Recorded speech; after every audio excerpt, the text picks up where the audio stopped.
حضرت نوح علیہ السلام کو شریعت جو دے کے بھیجی تھی، پھر حضور صلی اللہ علیہ وسلم کو بھی وہی شریعت دے کے بھیجی. حضور کو اور حضرت نوح علیہ السلام کو ایک ساتھ کیوں کیا گیا؟ اس لیے کیونکہ جب نوح علیہ السلام پر شریعت کے احکامات نازل ہوئے تھے تو پوری دنیا میں جتنے بھی لوگ تھے وہ انہی کے 3 بیٹوں سے ہی پھیلے تھے.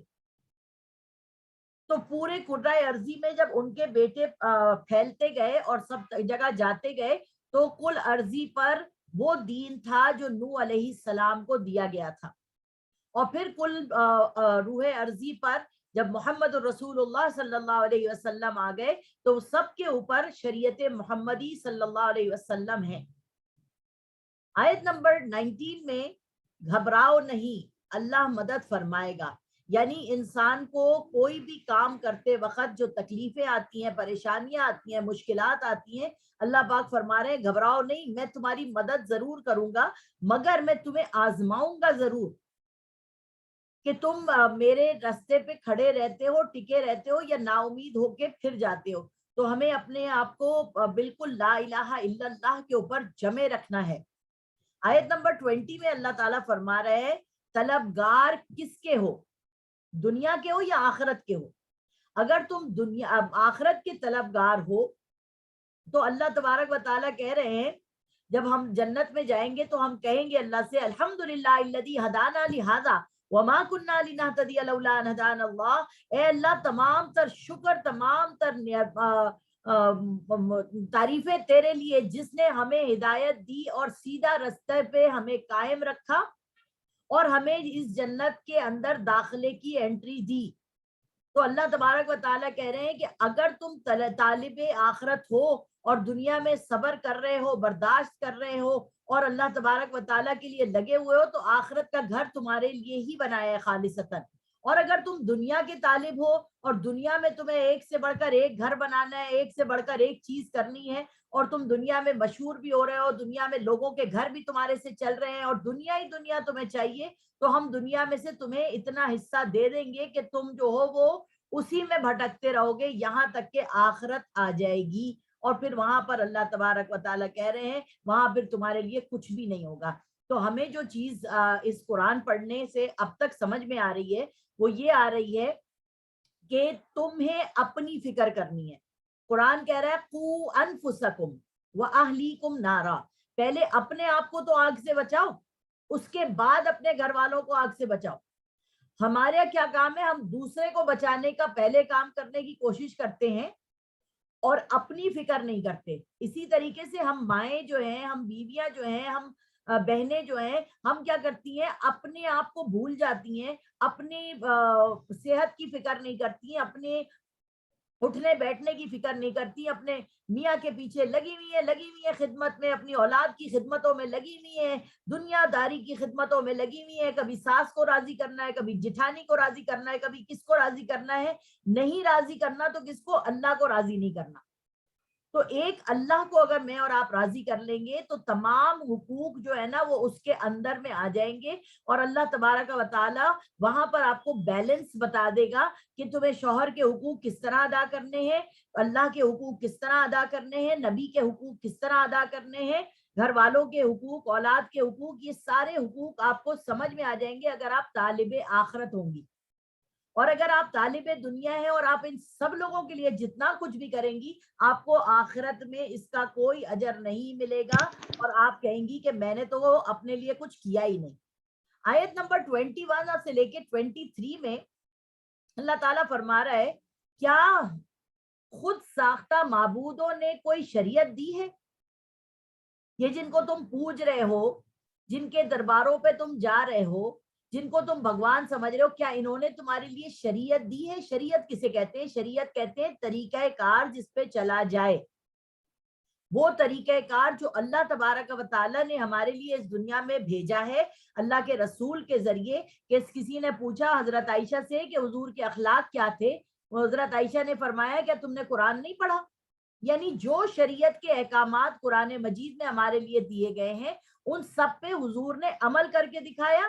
ان کو دیکھ کے ان کی بیویوں نے کیا، صحابہ کرام نے کیا، ان کی بیویوں نے کیا، ان کے بچوں نے کیا، اور 1400 سال تک جن جن لوگوں نے اس قرآن لائے ہوئے پہ عمل کیا, شریعت کے اوپر عمل کیا, آج انہی کے نام جو ہے نا وہ مشہور ہے اس دنیا کے اندر, انہی کے نام لیوا جو ہے وہ مشہور ہے اس دنیا کے اندر. اللہ تعالیٰ سے حضرت ابراہیم علیہ السلام نے دعا مانگی تھی,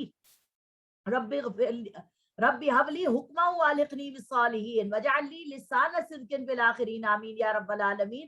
اے رب ذوالجلال, تو میرا ذکر لوگوں میں عام کر دے, یعنی میرا ذکر اچھا والا ذکر, جو ذکر تو نے دے کے مجھے بھیجا تھا, میں تیرا دوست تھا. اے اللہ میں نے تیرے لیے خانہ کعبہ کی دیواروں کو بلند کیا. اے اللہ میں نے تیری خوشی کے لیے اپنی بیوی ہاجرہ کو اور اپنے بیٹے اسماعیل کو خانہ کعبہ تیرے گھر کے پاس بیابان جنگل میں چھوڑا. اے اللہ میں نے تیرے لیے اپنے بیٹے کے یعنی گردن پہ چھری چلا دی. اے اللہ میری بیوی نے اپنی اولاد کے لیے صفا اور مروہ کی پہاڑی کے اوپر جو ہے وہ جا جا کے پانی تلاش کیا. اور اللہ تبارک و تعالیٰ نے دیکھیے حضرت ابراہیم کی دعا کو کیسا قبولیت کا شرف عطا فرمایا کہ آج ہم اگر حضور پہ درود پڑھتے ہیں اور حضرت ابراہیم علیہ السلام پر درود ابراہیمی نہیں پڑھتے تو حضور فرماتے ہیں جو میری تعریف کرے اور میرے باپ کی تعریف نہ کرے تو کیا فائدہ. تو خود ساختہ جو لوگ ہیں جنہوں نے اپنی اپنی شریعتیں بنا رکھی ہیں, جنہوں نے اپنے قانون بنا رکھے ہیں اور اللہ تبارک و تعالیٰ کی شریعت پہ عمل نہیں کر رہے, وہ کیا اللہ تبارک و تعالیٰ ان کو معاف کرے گا؟ نہیں. آیت نمبر 24 میں اللہ تعالیٰ فرما رہے ہیں کیا قرآن اللہ کا کلام نہیں ہے؟ کلام کسے کہتے ہیں؟ بولنے کو. یعنی اگر میں اور آپ امیجن کریں کہ اللہ نے اپنے منہ سے یہ بات کہی ہے تو آج سمجھنا آسان یوں ہے کہ حضرت موسیٰ علیہ السلام سے اللہ تبارک و تعالیٰ کلام کرتے تھے ایسے ہی جیسے میں اور آپ ایک دوسرے سے بات کرتے ہیں, اور اللہ تبارک و تعالیٰ نے یہ کلام فرمایا ہے جو کہ جبرائیل علیہ السلام نے سنا, اور جبرائیل علیہ السلام نے آ کر یہ قرآن مجید نبی صلی اللہ علیہ وسلم کو سنایا, اور نبی صلی اللہ علیہ وسلم نے یہ قرآن مجید صحابہ کو سنایا. صحابہ نے تابعین, تبع تابعین, شہداء کربلا, کہاں تک یہ قرآن مجید سنایا جا چکا. اللہ تبارک و تعالیٰ فرما رہے ہیں کہ جب تم اس قرآن کو پڑھ رہے ہو گویا تم مجھ سے ہم کلام ہو رہے ہو, میری بات کو تم پڑھ رہے ہو. جیسے ہم کوئی کہانی پڑھتے ہیں تو ہم کہتے ہیں واہ بھائی واہ, ہمیں تو پتا چلا کہ یہ تو اس نے یہ لکھا ہے, اس کتاب میں یہ لکھا ہے, یہ لکھا ہے, یہ لکھا ہے. ہم زیادہ سے زیادہ ریسرچ کرتے ہیں. اللہ تبارک و تعالیٰ کہہ رہے ہیں میرے بارے میں ریسرچ کرو, جو میں نے تمہیں سکھایا ہے, میں نے تمہیں بتایا ہے. تو اللہ تعالیٰ کہہ رہے ہیں کیا یہ میرا کلام نہیں ہے؟ کیا یہ میں نے بولا نہیں ہے؟ آیت نمبر 25 سے 26 میں اللہ تعالیٰ کہہ رہے ہیں کہ دعائیں کن لوگوں کی قبول ہوتی ہیں. وہ کون لوگ ہیں جو اللہ تبارک و تعالیٰ سے ہاتھ اٹھا کر دعا مانگتے ہیں اور اللہ تبارک و تعالیٰ جو ہے ان کی دعاؤں کو سنتا ہے. وہ کون لوگ ہیں؟ جو نیک عمل کرتے ہیں,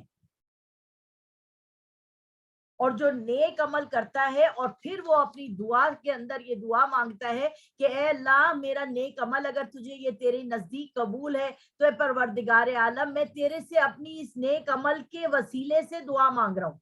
آج کل یہ بھی بڑی مشکل ہے کہ ہم دعا مانگ رہے ہیں اور ہم یہ کہہ رہے ہیں کہ حضرت فاطمہ کے لمبے سجدوں کا وسیلہ, حضرت فاطمہ الزہرا کے دوپٹے چادر کا وسیلہ, اللہ تبارک و تعالیٰ سے انہوں نے اپنے نیک اعمال کے ساتھ اللہ کا قرب حاصل کر لیا, وہ چلی گئیں.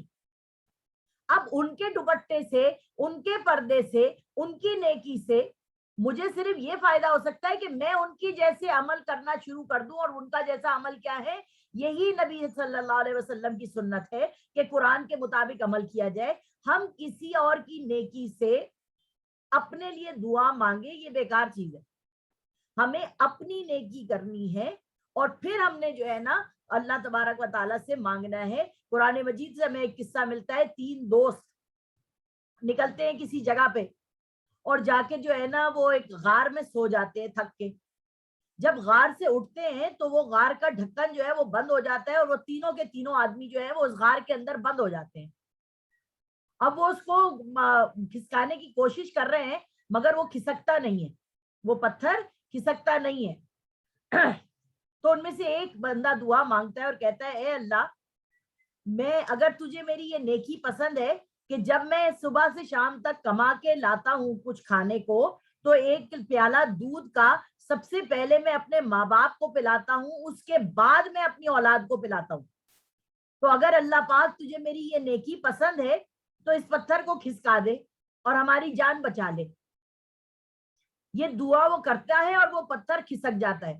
اس نے کیا کیا؟ اس نے نہ تو حضرت امام حسن کا, امام حسین کا, نہ کسی اور کا وسیلہ مانگا. اس نے صرف اپنی نیکی جو اللہ تعالیٰ کے لیے وہ کر رہا تھا, خالصتاً کسی کو دکھائے بغیر, اس نے اس کا وسیلہ دیا اور کہا اللہ پاک میری یہ چیز دور کر دے. کہتے ہیں پتھر کھسکا. دوسرے نے اپنی دعا مانگی, پھر پتھر کھسکا. تیسرے نے اپنی دعا مانگی اور پھر پتھر کھسکا, اور تینوں بندے نکل کے باہر آ گئے. تو دعائیں کن کی قبول ہوتی ہیں؟ جو آیت نمبر 25 اور 26 میں ہے. میں آپ کو پھر سے اس کی آیت کا بتا دیتی ہوں کہ 25 اور 26 میں اللہ تبارک و تعالیٰ کیا فرما رہے. اور وہ ان کی دعائیں قبول کرتا ہے جو ایمان لاتے ہیں, نیک عمل کرتے ہیں, اور اپنے فضل سے ان کو بڑھا دیتا ہے, اور جو کافر ہیں ان کے لیے سخت عذاب ہے. دعائیں کن کی قبول کرتا ہے؟ وہی اپنے بندوں کی توبہ قبول کرتا ہے, اور وہی گناہوں کو معاف کرتا ہے, اور خوب جانتا ہے جو کچھ تم کرتے ہو. تو ہمیں کیا کرنا ہے؟ ہمیں اپنی دعاؤں سے, اپنے نیک عمل سے اللہ تبارک و تعالیٰ کو راضی کرنے کی کوشش کرنی ہے. آیت نمبر 27 سے لے کے 29 تک اللہ کی نعمتوں اور قدرتوں کا ذکر ہے کہ اللہ تبارک و تعالیٰ نے کیسے ہمارے لیے زمین بچھائی, پھر کیسے اللہ تعالیٰ نے اس میں پانی برسایا, پھر اس میں سے ہر طرح کے پھل نکالے ہمارے لیے, ہر طرح کی سبزی نکالی ہمارے لیے. اللہ تبارک و تعالیٰ نے ہمارے لیے ہر جسم کو فائدہ دینے والی چیز بنائی ہے. آج آپ دیکھیے انٹرنیٹ کے اوپر آپ کو مل رہا ہے کہ اگر آپ کا کولیسٹرول زیادہ ہو گیا ہے تو آپ دھنیے کے پتوں کو ابالیے اور پی لیجئے, آپ کا کولیسٹرول صحیح ہو جائے گا. یہ کس نے شفا رکھی ہے؟ اس میں اللہ نے رکھی ہے. پیاز میں, لہسن میں, ادرک میں, ککڑی میں, ان چیزوں میں شفا دینے والا کون ہے؟ یہ ہمارے جسم کو بیلنس کرنے کے والا کون ہے؟ یہ اللہ رب العزت کی ذات ہے. اور ان سب چیزوں کو کرپٹ کرنے والے کون ہیں؟ وہ لوگ جو اپنی دوائیاں بیچنا چاہتے ہیں, وہ لوگ جو ہمیں اللہ سے دور کرنا چاہتے ہیں, اللہ کی نعمتوں سے دور کرنا چاہتے ہیں, چیزوں کو پیکٹوں میں کر کر کے خوبصورتی سے ہمیں سجا سجا کے دیکھ رہے ہیں, اور گند اندر بھرا ہوا ہے اور اوپر سے ہمیں اچھی چیز لگ رہی ہے. تو اللہ تبارک و تعالیٰ یہی بتا رہا ہے آپ کو کہ ریالٹی کچھ اور ہے, اور یہ ڈسیپشن ہے جس کے اندر میں اور آپ پڑھتے چلے جا رہے ہیں. اللہ تعالیٰ میری بھی اور آپ کی بھی حفاظت فرمائے. اب ہم آ رہے ہیں آیت نمبر 30 سے 31 میں. آفات انسان کے گناہوں کی وجہ سے آتی ہیں. ہم پہ جو بھی آفتیں آ رہی ہیں, مشکلات آ رہی ہیں, وہ ہماری گناہ ہیں جن کی وجہ سے یہ آفتیں اور مشکلیں ہمارے اوپر آ رہی ہیں. ٹھیک ہے. اب دیکھیے میں آپ کو مثال دیتی ہوں. میں جب عمرے پہ گئی سب سے پہلے, تو میں نے جو صفا اور مروہ پہاڑی ہے, اس صفا مروہ پہاڑی پہ میں اور میرے میاں چڑھے تھے, اور ہم نے وہاں پہ جا کر اللہ تعالیٰ سے کھڑے ہو کے دعا مانگی تھی. اس کے اوپر چڑھنے کے بعد خانہ کعبہ کے اوپر نظر پڑے اور وہاں پر آپ کھڑے ہو کے دعا مانگے, سنت ہے. ٹھیک ہے. اب ہمارے ہی گناہ ایسے ہیں, ہماری حرکتیں ایسی ہیں کہ میں نے یہ دیکھا کہ بہت سے لوگ اس پہاڑی کے اوپر چڑھ کے, صفا پہاڑی پہ چڑھ کے, یعنی نوکیلی چیزوں سے نام لکھ رہے ہیں, اپنا نشان بنا رہے ہیں وہاں پہ. ہم ہی لوگ ہیں وہ جن کو صفا اور مروہ پہاڑی کی ہم نے قدر نہ کی. تو آج اب جب دوبارہ میں حج پہ گئی تو اس کے اوپر شیشہ لگا ہوا تھا, یعنی آپ اس پہاڑی پہ چڑھنے سے بھی اللہ نے آپ کو روک دیا. یہ کس کی وجہ سے ہوا؟ یہ ہمارے اپنے گناہوں کی کرتوتوں کی وجہ سے یہ ہوا ہے. 2.25 سال بعد خانہ کعبہ کے چاروں طرف جو انہوں نے ایک دیوار بنا دی تھی کہ آپ 2.25 سال تک خانہ کعبہ کے پتھر کو چھو نہیں سکتے تھے. یہ کس کی وجہ سے ہو رہا ہے؟ یہ ہمارے گناہوں کی وجہ سے ہو رہا ہے, ہماری دھوکے بازیوں کی وجہ سے ہو رہا ہے. نظر آ رہا ہے کرونا کی وجہ سے ہو رہا ہے, مگر اللہ تبارک و تعالیٰ نے, نبی صلی اللہ علیہ وسلم نے اللہ تعالیٰ سے 3 دعائیں مانگی تھی. مسجد نبوی کے برابر میں ایک وہ مسجد ہے جس کو نام مجھے اس وقت یاد نہیں ہے اس کا, میں نے اس مسجد میں بھی گئی ہوں, وہاں پر حضور نے دعا مانگی تھی کہ اے اللہ میری امت پر بیک وقت ایک ساتھ کوئی آفت نہ آنے دینا, میری امت پر بیک وقت ایک ساتھ کوئی آفت نہ آنے دینا. ٹھیک ہے, آپ یہ دیکھیے کہ بیک وقت حضرت نبی صلی اللہ علیہ وسلم کی امت کے اوپر کیسی آفت آئی. مسجدوں میں آپ کو جا کے دور دور کھڑا کر دیا گیا. ہم میں سے کوئی بھی یہ کھڑے ہو کے نہیں کہہ سکا کہ نماز ایسے نہیں ہوتی. ہم سب نے جو ہے نا وہ اپنے چہروں کے اوپر وہ کپڑا ڈال دیا. ہم سب نے جو ہے نا اللہ تبارک و تعالیٰ جو کہتے ہیں کہ ہاتھ ملانے سے ایک دوسرے سے 10 گنا نیچے سے گرتے ہیں اور 10 نیکیاں بڑھتی ہیں, ہمیں نیکیوں سے دور کر دیا گیا, ہمیں انسانوں کو انسانوں سے دور کر دیا گیا.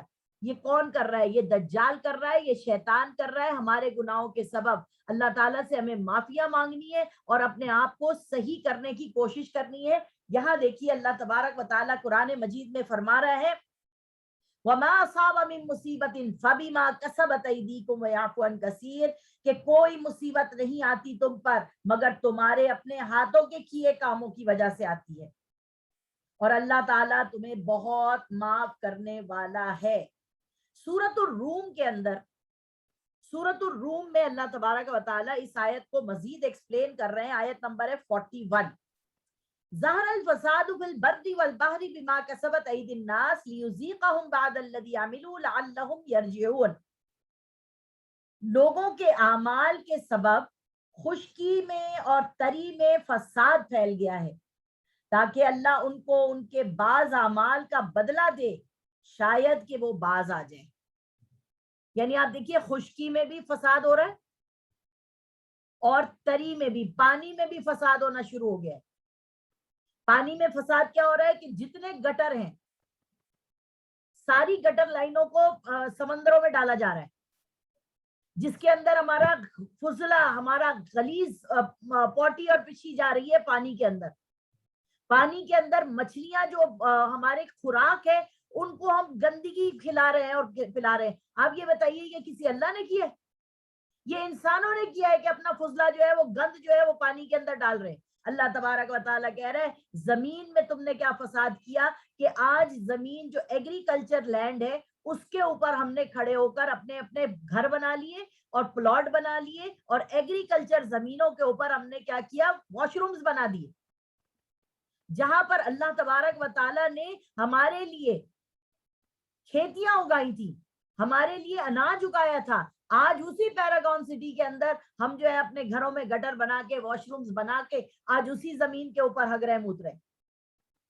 اور جب ہمارے پاس یہ اگانے کے لیے جگہ نہیں رہے گی, جب ہمارا ایگریکلچر لینڈ سارا کا سارا اسی گھروں کے نظر ہو جائے گا تو ہم کھائیں گے کہاں سے؟ اللہ تبارک و تعالیٰ کہہ رہے ہیں تمہارے عمل کی وجہ سے, انسان کو کہہ رہا ہے اللہ تمہارے عمل کی وجہ سے خشکی میں بھی اور تری میں بھی, سمندروں میں بھی فساد آ گیا ہے.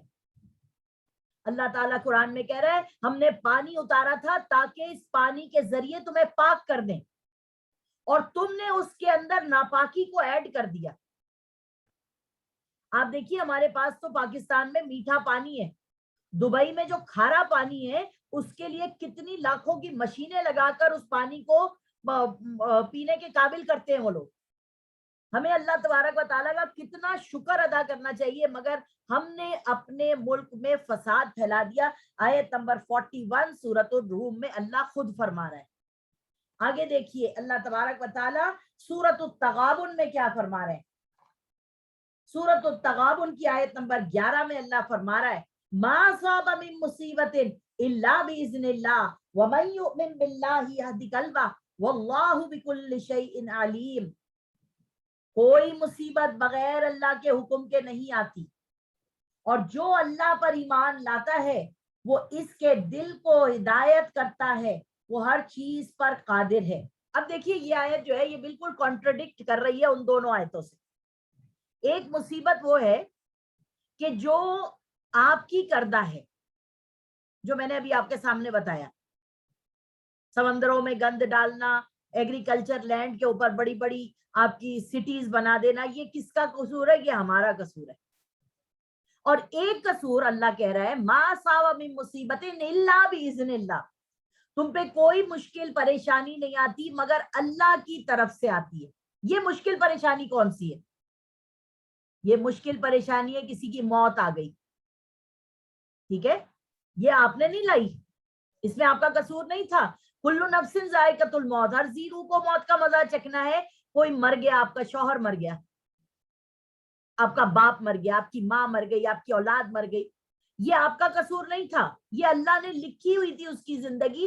اب یہاں اللہ تبارک و تعالیٰ کہہ رہے ہیں کوئی ایسی مشکل جس میں تمہارا انسانی ہاتھ نہ ہو نہیں آتی تم پر مگر اللہ کی طرف سے، ٹھیک ہے۔ زلزلہ آ گیا، یہ اللہ کی طرف سے، اس میں آپ کا ہاتھ نہیں تھا۔ زمین دھس گئی، کوئی نقصان ایسا جس میں انسانی ہاتھ نہ ہو، اللہ کی طرف سے، قانون قدرت کی طرف سے وہ چیز آئی ہو تو اللہ تبارک و تعالیٰ کہہ رہے ہیں اس میں وہ میری طرف سے آتی ہے۔ اب یہاں پر دیکھا جاتا ہے کہ وہ آپ کے گناہ کے سبب سے آپ کو اوپر یہ مشکل آئی ہے یا یہ آپ کی اپنی کردہ یا یہ اللہ کی طرف سے آئی ہے، یہ کیسے پتا چلے گا؟ دیکھیے، اگر آپ کا فرض کریے کہ کسی کا انتقال ہو گیا، آپ کے عزیز کا، شوہر کا انتقال ہو گیا، یہ بہت بڑا صدمہ ہے، بہت بڑا غم ہے، بہت بڑی پریشانی ہے، اور وہ عورت سمجھ ہی نہیں سکتی جس کے ساتھ یہ بیتا نہ ہو۔ اب یہاں اللہ تبارک و تعالیٰ کہہ رہا ہے اللہ پر جو ایمان لاتا ہے اس کے دل کو ہم ہدایت کرتے ہیں، یعنی اس غم کے ٹائم آپ کو صبر آ جائے، آپ کو برداشت آ جائے، آپ اللہ کے ساتھ جڑے رہیں اور آپ اللہ کی رضا میں راضی رہیں۔ یہ جو آپ نے صبر کیا اللہ تبارک و تعالیٰ کی طرف سے آزمائش پر، جو یہ آپ نے صبر کیا، اللہ تعالیٰ فرما رہا ہے میں اس کے دل کو ہدایت عطا فرماتا ہوں۔ اور کیا دعا بتائی؟ اللہم اجرنی فی مصیبتی واخلف لی خیرا منہا، اے اللہ مجھے صبر عطا فرما، مجھے اجر عطا فرما اس مشکل کے وقت میں جو مجھ پر اس وقت آئی ہے، اور اللہ مجھے اس کا نعم البدل عطا فرما دے، اس کا بہترین نعم البدل مجھے عطا فرما دے۔ اللہ تبارک و تعالیٰ کیا نعم البدل عطا فرمائے گا وہ اس کی اپنی مرضی ہے۔ تو ہمیں یہاں یہ بات پتا چلی کہ جو ایسی چیزیں جس میں انسانی ہاتھ نہیں ہے، اللہ کی طرف سے ڈائریکٹ ہوتا ہے، وہ اللہ تعالیٰ اگر آپ کے کسی گناہ کی وجہ سے آپ کے اوپر ایسا اللہ نے کیا ہے تو آپ کو اگر صبر نہیں آ رہا، آپ جزا فضا کر رہی ہیں، آپ ناشکریاں کر رہی ہیں، تو آپ سمجھ لیجئے کہ آپ کہاں جانے والی ہیں۔ کیونکہ اللہ تبارک و تعالیٰ کہہ رہا ہے کہ جب میں کسی پہ مشکل بھیجتا ہوں تو اگر اس کے دل میں صبر آتا ہے اور وہ میرے سے چپٹا رہتا ہے تو وہی آدمی ہے جو یہدی قلبہ، جس کے دل کو ہم سنبھال لیتے ہیں۔ اب ہم آگے واپس آیت نمبر 31 میں، اور تم زمین میں اللہ کو عاجز نہیں کر سکتے ہو اور اللہ کے سوا تمہارا کوئی دوست اور مددگار نہیں ہے، اور اس کی نشانیوں میں سے ہے کشتیاں ہیں سمندر میں پہاڑ کی مانند۔ اب دیکھیے کشتیاں کتنی بڑی بڑی چل رہی ہوتی ہیں، جتنی اوپر کشتی ہوتی ہے اتنی ہی نیچے ہوتی ہے، اور اللہ تبارک و تعالیٰ نے حضرت نوح علیہ السلام کو یہ کشتی بنانا سکھائی، اور خود اللہ تعالیٰ کہہ رہے ہیں بِأَعْيُنِنَا، تم ہماری آنکھوں کے سامنے ہی کشتی بنا رہے ہو۔ اللہ تبارک و تعالیٰ نے خود کشتی بنانی سکھائی، اور اس کو پانی کے اوپر اللہ تعالیٰ نے ایسا رکھا سرفیس کے اوپر کہ اس میں ہزاروں کروڑوں ٹن لوہا لگا ہوا ہے اب تو، اور اس میں کتنی بڑی بڑی چیزیں اور کتنے سارے لوگ ہیں، اور وہ پانی کے اندر چیرتی ہوئی پانی کو چلی چلی جا رہی ہوتی ہے۔ مگر جب انسان کہتا ہے میں نے ایسی کشتی بنائی کہ جو ڈوب نہیں سکتی ٹائٹینک کی طرح، تو اللہ تبارک و تعالیٰ یہ بھی دکھا دیتا ہے کہ اس کشتی کو تھامنے والا بھی میں ہوں، اگر میں نہیں تھاموں اس کشتی کو، میں نہیں تھاموں جہاز کو، تو یہ کہیں بھی نہیں رہ سکتے، کچھ بھی نہیں ہو سکتا۔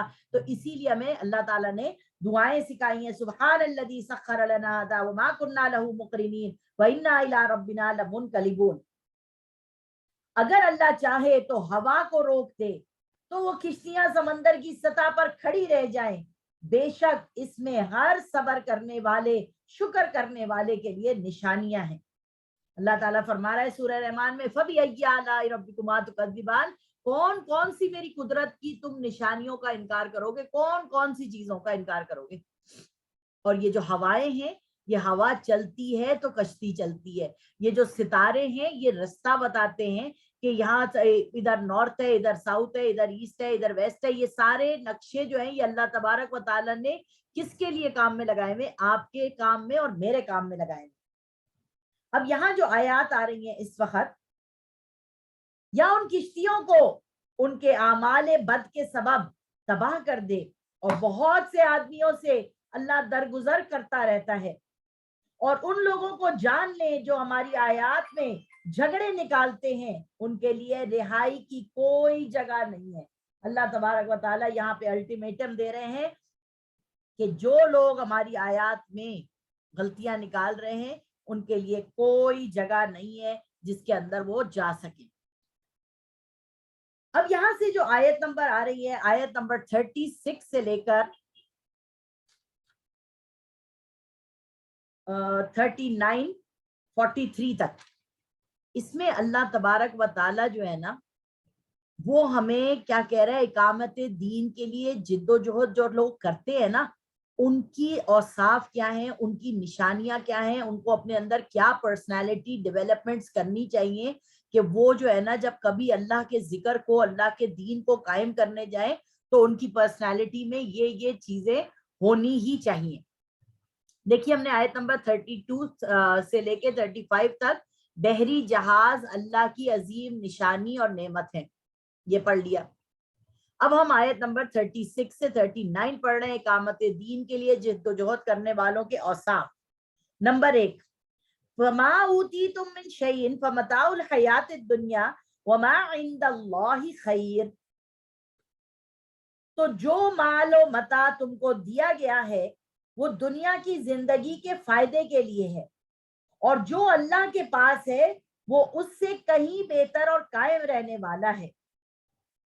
ان لوگوں کے لیے ہے جو ایمان لائے اور اپنے رب پر بھروسہ رکھتے ہیں. یعنی یہاں پہ پہلی صفت آپ کو یہ بتائی گئی ہے کہ اگر اللہ تبارک و تعالیٰ نے آپ کو پیسہ دیا ہے اور اللہ تبارک و تعالیٰ نے آپ کو صلاحیت دی ہے, تو یہ جو چیز ہے, یہ پیسہ جو ہے, یہ صلاحیت جو ہے, یہ آپ کے جو جذبے جو ہیں, یہ آپ کی اولادیں جو ہیں, اس کو آپ نے کیا کرنا ہے, دین کے کاموں میں جتنا زیادہ لگائیں گے تو اللہ تعالیٰ بہت غیرت مند ہے, وہ آپ کو اس کا ڈبل ٹرپل کر کے لگا کے دے گا. اور اللہ تبارک و تعالیٰ قرآن میں یہ بھی فرما رہے ہیں, قُلْ مَنْ حَرَّمَ زِینَةَ اللَّهِ الَّتِي أَخْرَجَ لِعِبَادِهِ وَالطَّیِّبَاتِ مِنَ الرِّزْقِ, تم پہ کس نے حرام کیا ہے اچھا کھانا, پہننا, رہنا, سونا, جاگنا؟ اللہ نے تو نہیں حرام کیا, یہ تو تمہارے لیے ہی ہے, یہ تمہاری سکون کے لیے ہے, تمہارے آرام کے لیے ہے. جیسے میں یہ کہتی ہوں میرے کمرے کا اے سی ہے, اگر میں اس کے اندر صبح شام بیٹھ رہی ہوں, بل میرا بہت زیادہ آ رہا ہے, تو اگر یہ چیز میں دیکھوں کہ میں اس کے اندر بیٹھ کے کیا کر رہی ہوں, میں اگر قرآن کا مطالعہ کر رہی ہوں, میں قرآن پڑھ رہی ہوں, میں سبق یاد کر رہی ہوں, میں لوگوں کو پڑھا رہی ہوں, دین کی چیز کر رہی ہوں, اور اپنے آپ کو گرمی سے بچا رہی ہوں کیونکہ میرے کو گرمی میں فرسٹریشن ہوتی ہے, تو یہ میرا اس اے سی میں رہنا کیا فائدے مند ہے یا نقصان دہ ہے؟ یہ فائدے مند ہے. کیوں؟ کیونکہ مجھے اپنی پرسنالٹی کا پتا ہے کہ مجھے گرمی لگتی ہے, میں گرمی میں بیٹھ کے کوئی کام نہیں کر سکتی, تو میرے جو وسائل ہیں اس وسائل میں نے اگر اے سی چلا لیا تو یہ میری لگژری نہیں ہے, یہ میری نیسیسٹی بن گئی. اللہ تعالیٰ کہہ رہا ہے کس نے حرام کیا تم پر اچھا کھانا, پہننا, کپڑے؟ کسی نے نہیں کیا, یہ تو تمہارے لیے ہے. مگر اگر میں انہی چیزوں کو استعمال کرتی ہوں اور میں غلط کاموں میں لگی ہوئی ہوں, میں دنیا کمانے میں لگی ہوئی ہوں, دنیا برباد کرنے میں لگی ہوئی ہوں, گناہ جاریہ کرنے میں لگی ہوئی ہوں, تو یہی چیزیں میرے لیے عذاب کا باعث بنیں گی. اللہ تبارک و تعالیٰ فرما رہا ہے کہ جو دنیا کے وسائل کو اپنے کام میں لا رہا ہے اور دین کا کام ساتھ میں کر رہا ہے, تو یہ ساری چیزیں بہتر ہیں, اور اس سے بہتر انشاءاللہ تعالیٰ ہم قیامت کے دن ان کو دیں گے. اور یہاں پر اللہ تعالیٰ دوسری صفت ان کے لیے یہ بیان کر رہا ہے کہ جو ایمان لاتے ہیں اور اللہ پر بھروسہ رکھتے ہیں, یقین کرتے ہیں اللہ تبارک و تعالیٰ کی ذات پر کہ اللہ تبارک و تعالیٰ نے جو کچھ بھی دیا ہے مجھے اس کو میں صحیح استعمال کروں گی, تو اللہ تعالیٰ وہاں پر دو چند زیادہ سے زیادہ کر کے مجھے دے گا. ٹھیک ہے, یہ بھروسہ آپ کے اندر ہونا چاہیے, چاہے آپ کے پاس وسائل ہیں یا نہیں ہے. آپ کو کسی سے صدقہ جاریہ لے کر کام کرنا ہے یا آپ کو خود اپنے پیسے کو لگا کے کام کرنا ہے, تو میں یہ کہتی ہوں کہ اللہ تعالیٰ سے یہ دعا ہے میری ہمیشہ سے کہ اللہ تبارک و تعالیٰ مجھے خود تو اتنا دینا کہ مجھے کسی سے لینے کی ضرورت نہ پڑے، اور جو میرا مال میری کمائی ہے اللہ تبارک و تعالیٰ وہی میں آگے لوگوں کے لیے خرچ کروں، صدقہ جاریہ میں خود خرچ کروں، تاکہ اس کا ثواب اور اجر مجھے مل سکے۔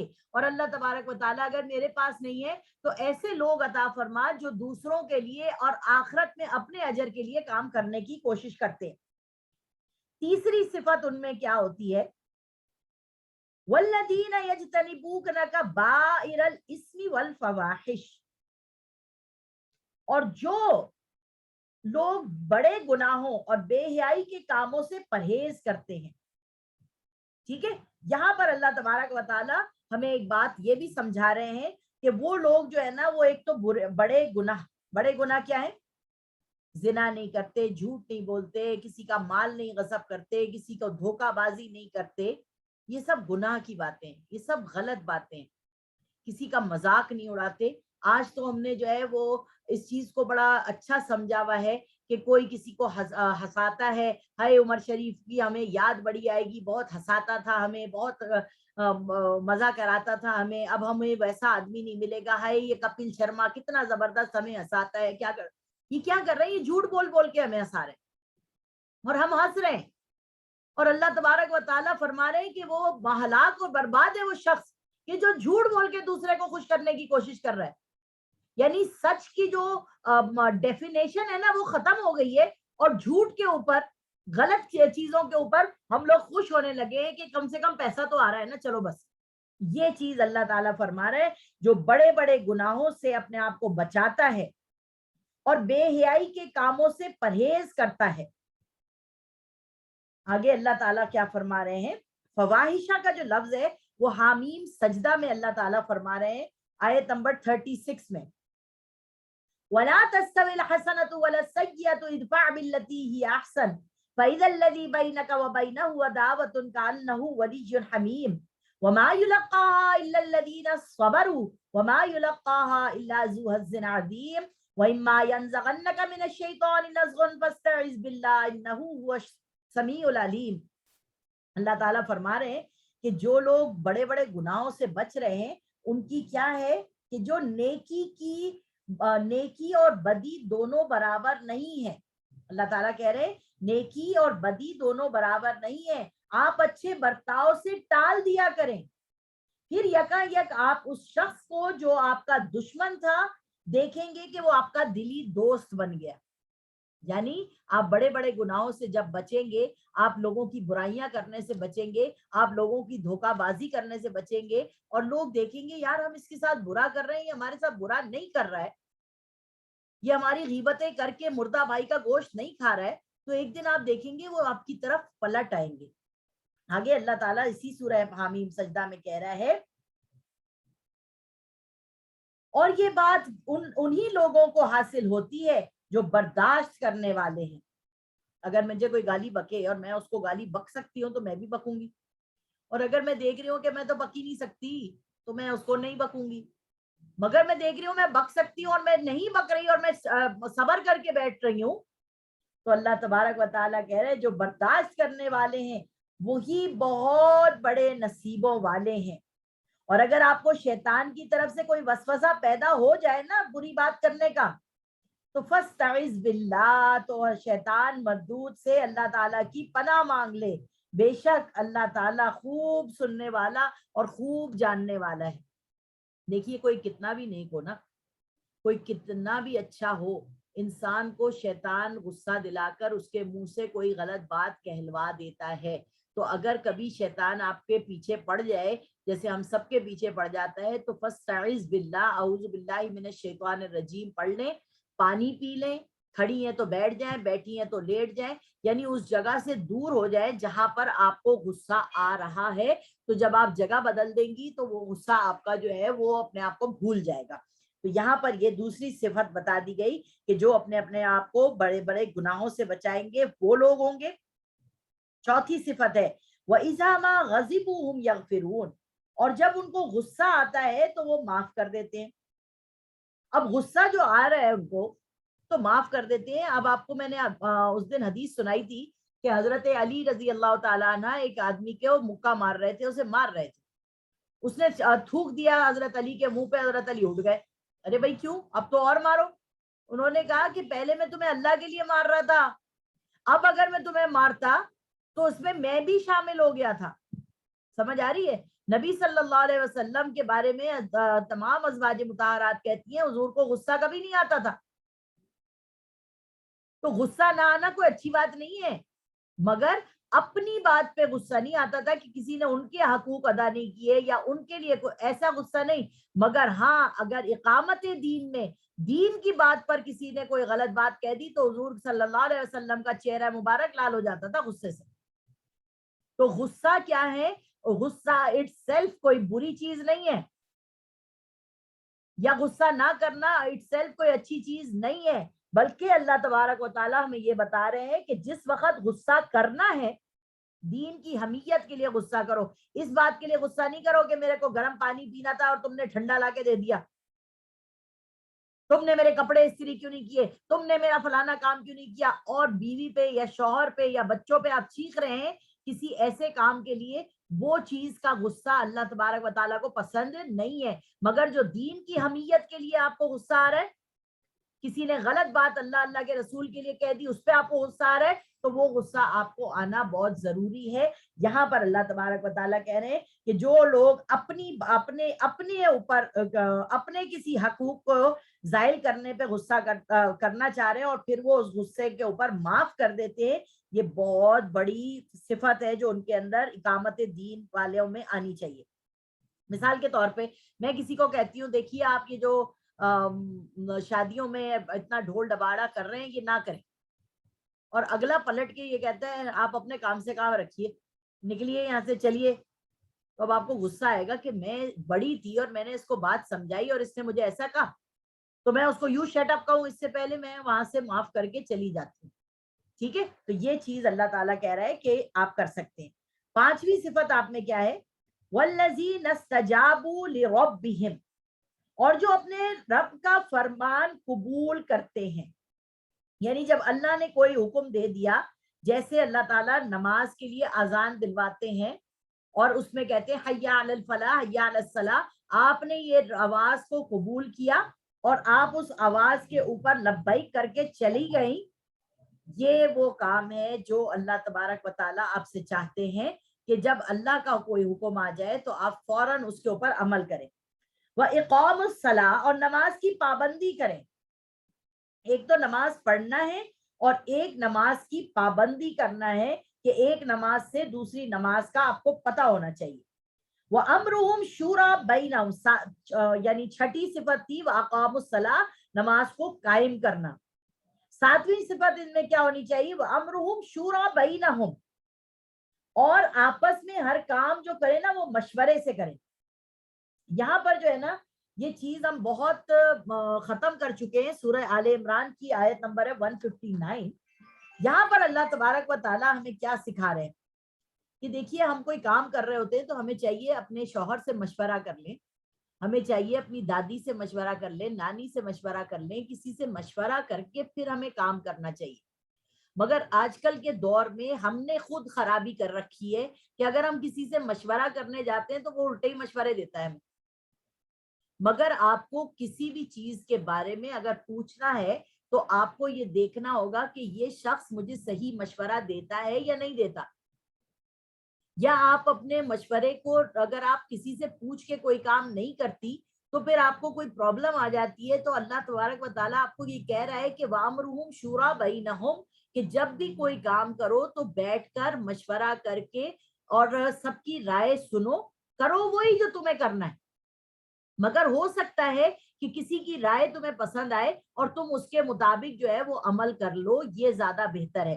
تو یہاں پر دیکھیے اللہ تبارک و تعالیٰ سورۃ آل عمران میں ہمیں سکھا رہے فَبِمَا رَحْمَةٍ مِّنَ اللَّهِ لِنتَ لَهُمْ وَلَوْ كُنتَ فَظًّا غَلِيظَ الْقَلْبِ لَانفَضُّوا مِنْ حَوْلِكَ فَاعْفُ عَنْهُمْ وَاسْتَغْفِرْ لَهُمْ وَشَاوِرْهُمْ فِي الْأَمْرِ فَإِذَا عَزَمْتَ فَتَوَكَّلْ عَلَى اللَّهِ إِنَّ اللَّهَ يُحِبُّ الْمُتَوَكِّلِينَ.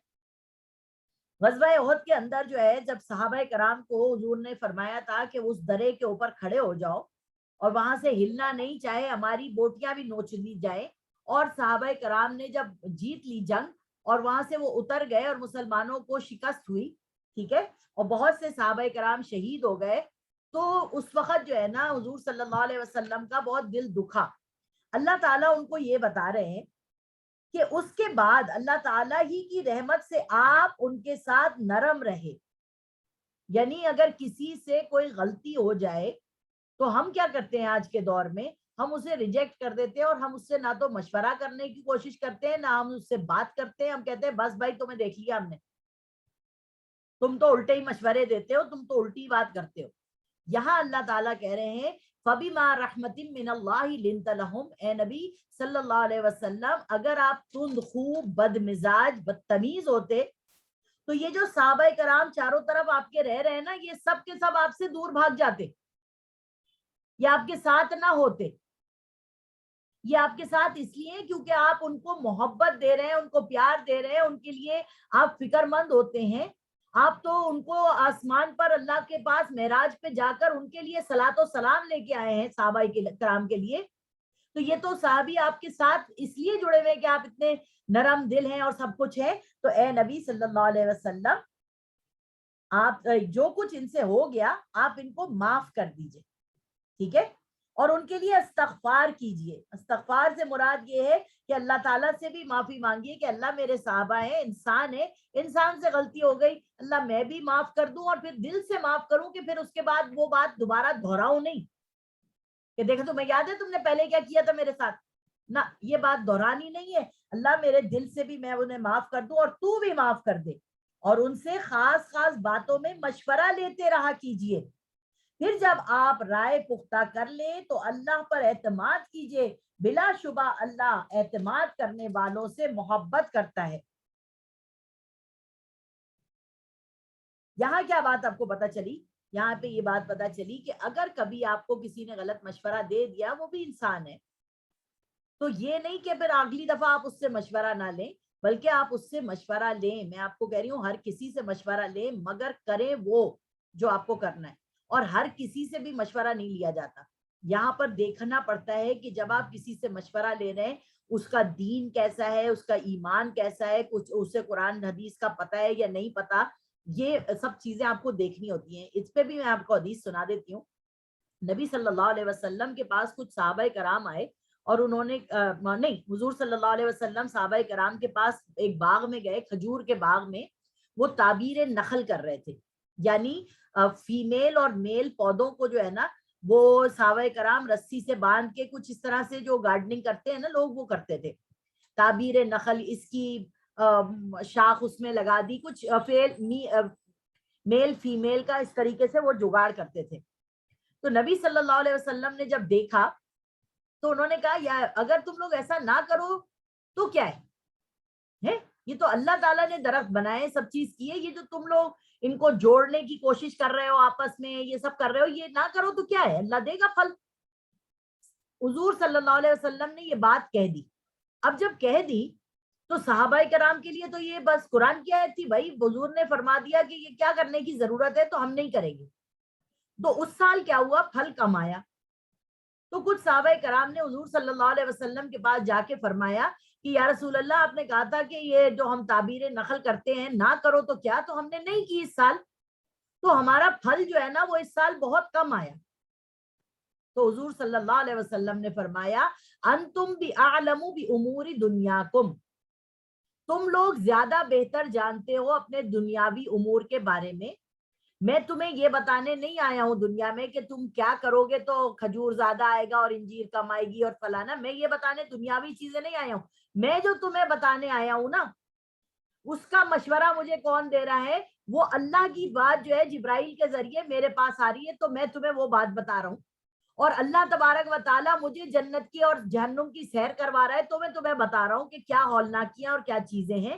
وہ اللہ تبارک و تعالیٰ مجھے جو ہے وہ آسمانوں کی اور زمینوں کی سیر کرا رہا ہے, تب میں تمہیں یہ ساری چیزیں بتا رہا ہوں جہاں تک تمہاری پہنچ نہیں ہے.